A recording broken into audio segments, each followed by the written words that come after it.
আমি গ্যাসে পরিপূর্ণ, আপনি আমাকে ভ্যালু করেন। একটা বাড়িতে যদি 3টা বাচ্চা কাচ্চা থাকে বা 3জন বাচ্চা থাকে, 3জন সন্তান থাকে, আর একজন সন্তান যদি অঙ্কে ভালো হয়, বাবা মা তার জন্য একটা এক্সট্রা টিচার দেয়।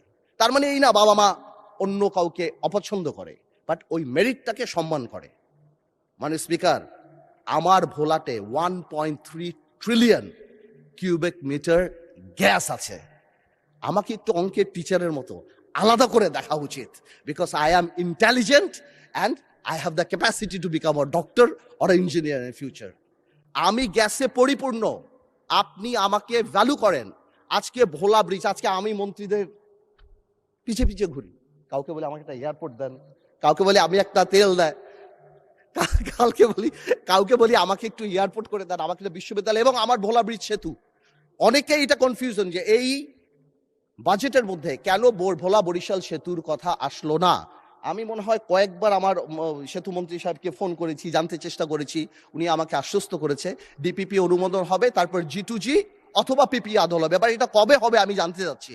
এয়ারপোর্ট আমি ভোলাবাসীর জন্য ঢাকা আসার জন্য চাচ্ছি না, বিকজ ওয়ান্স এই ইনফ্রাস্ট্রাকচার, যে নদী ভাঙানোর জন্য আমাদের আলী সাহেবের পিছে ঘুরি, মন্ত্রীদের আমার পিছে ঘোরা উচিত। I am sitting on a gold mine, 1.3 trillion cubic metre. মন্ত্রীরা আমার পিছে পিছে ঘুরবে পার্থ ভাই। ভোলার মানুষের ঘুম ভাঙবে হেলিকপ্টারের আওয়াজে, বিলিনিয়ার আসবে ভোলাতে। আমি ভোলাকে তো সেভাবে চাই, Bhola must be the workshop of Bangladesh, Bhola must be the Tamil Nadu of India, Bhola must be the Suzhou of China, Bhola মানুষ the Selangor of Penang of Malaysia. আপনারা ভোলাকে আলাদা ভোলা ডেভেলপমেন্ট কমিটি করেন। আমার হাসপাতালের জন্য ভোলার জন্য ঘুরতে হচ্ছে, আমার একটা এয়ারপোর্ট তো সম্ভবই না, আমার বলে দিচ্ছে টাকা পয়সা নাই, এয়ার স্ট্রিপ যদি। আমি কেন চাচ্ছি, যাতে একটা বিদেশি যখন ইনভেস্ট করতে আসে তখন সেই ইনফ্রাস্ট্রাকচারের কথা জিজ্ঞেস করে। আমি ভোলা আর ঢাকায় আসার জন্য প্লেন চাই না, আমি এই জন্য চাচ্ছি তারা জিজ্ঞেস করে হসপিটালের কি অবস্থা, ইনফ্রাস্ট্রাকচারের অবস্থা, রাস্তাঘাটের কি অবস্থা, স্কুল কলেজের কি অবস্থা, সব ভোলা ব্রিজের কি অবস্থা। এই যে ভোলা ব্রিজ সেতু, আমাদের সেতুটা, এটা কবে হবে বাজেটে? কেননা আমি মাননীয় অর্থমন্ত্রীকে রিকোয়েস্ট করবো আপনি একটু ভেঙে বলে দিবেন যে কেন নাই, কি হতে পারে, কবে হতে পারে, আপনার স্পিচ যখন হবে। তো এই পুরো জিনিসটা আমাদের মাথায় রাখতে হবে যে ভোলাকে আপনারা ইউজ করেন। Bhola could be the heart, Bhola could be the heart of the economy of the country. আর এই কারণে আমাদের ইনফ্রাস্ট্রাকচার ডেভেলপমেন্ট অনেক দরকার।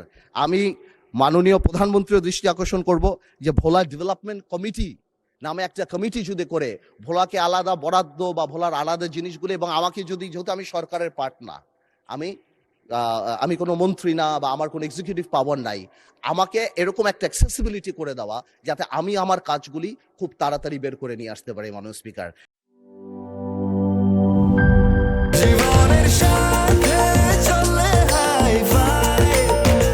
স্বাস্থ্যকর অল টাইম ফ্যামিলি কেক, সব সময় অল টাইম হেলদি লাইফ।